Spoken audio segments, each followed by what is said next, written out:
bond crisis. It would hit a lot of small investors. Sean Burgess is the portfolio manager at Cumberland Advisors, which owns some Puerto Rican debt. Sean, when you heard the president's comments this morning, did you fear, or at least did you worry, that he was actually not going to require you to take a haircut, or your investors to take a haircut, but actually might wipe them out? No, not so much. It was definitely a head-scratcher of a statement, and one that was very, very unclear.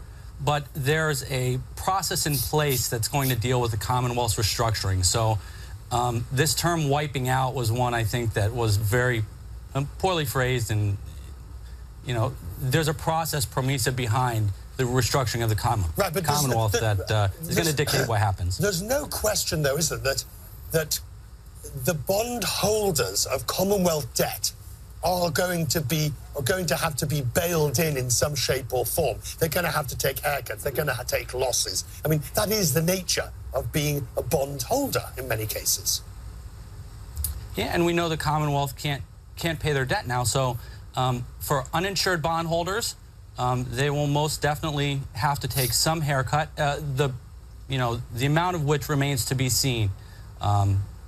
So it's still an ongoing process that we expect now to be lengthened because of Maria. Right. I mean, the old phrase you're familiar with, you can't get a quart out of a pint pot. Well, that's even worse in this situation, because there isn't even a pint pot there to get anything out of at all. So surely the argument for investors is any money has to go to reconstruction.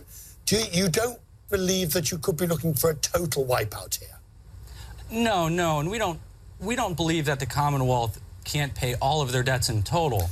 They definitely can't pay some of their debt. There's going to be some haircut. But to think of a total wipeout, being that they can't pay any of their debt, of all the scenarios, that is the least likely. Right.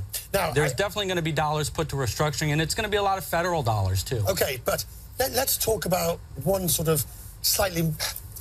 I can hear the argument, and I can see some people sort of describing this as socialism bordering on communism, but there will be some people who say any dollars should not, or no dollars, I should put it, should go to Wall Street banks, to go to investors who knew the risks they were taking when they invested in the bonds. Every single penny that could go to servicing debt should go to reconstruction and relief.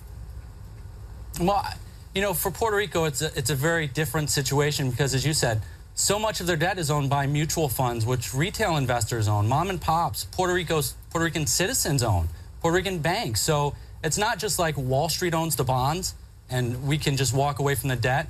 This affects many more people than that, and Puerto Ricans themselves. So it's a very delicate situation, I would say, not so easily, you know, summed up in one quote from the president. Sir, I'm grateful. I know these are tricky issues to talk about in 3.5 minutes in sound bites, but I'm pleased that you came in to do it for us. Thank you very much. Thank you very much for having me. As we continue tonight.